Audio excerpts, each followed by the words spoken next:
திருவிவிலியத்திலிருந்து வாசகம். தொடக்க நூலிலிருந்து வாசகம். அதிகாரம் 1. இறைவனின் உயிருள்ள வார்த்தைகள் 1, 2, 11 மற்றும் 15. தொடக்கத்தில் கடவுள் விண்ணுலகையும் மண்ணுலகையும் படைத்த பொழுது மண்ணுலகு உருவற்று வெறுமையாக இருந்தது. அப்பொழுது கடவுள் பொற்பூண்டுகளையும் விதை தரும் செடிகளையும் கனி தரும் பல மரங்களையும் அந்தந்த இனத்தின்படியே நிலம் விளைவிக்கட்டும் என்றார்.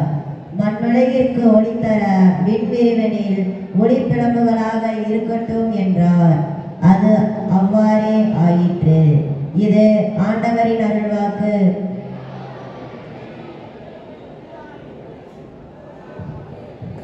திருக்குர்ஆனிலிருந்து வாசகம். அளவற்ற அருளாளரும் நிகரற்ற அன்புடையோடும் ஆகிய அல்லாஹ்வின் திருப்பெயரால். அதாவது வானத்திலிருந்தே மழை பொழிகிறது. இதன் மூலம் பூமியில் உங்களுடைய உணவு வகைகள் விளைகின்றன. மேலும் உங்களுக்கு வாக்களிக்கப்படும் சொர்க்கமும் நரகமும் வானத்திலேயே உள்ளன. ஆமென்.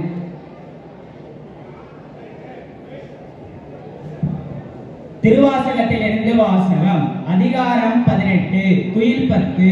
கொத்தாய் பூமலரும் சோலையில் கூவுகின்ற குயிலே, உலகப்பற்று கடந்த பொருளாகிய சிவன் பிரபஞ்சத்திற்குரிய அழகிய திருவடி எடுத்து வந்தார். தனது திருவடி காட்டி இவன் எனது உறவினன் என்று என்னை அடிமை கொண்டார். நன்றி.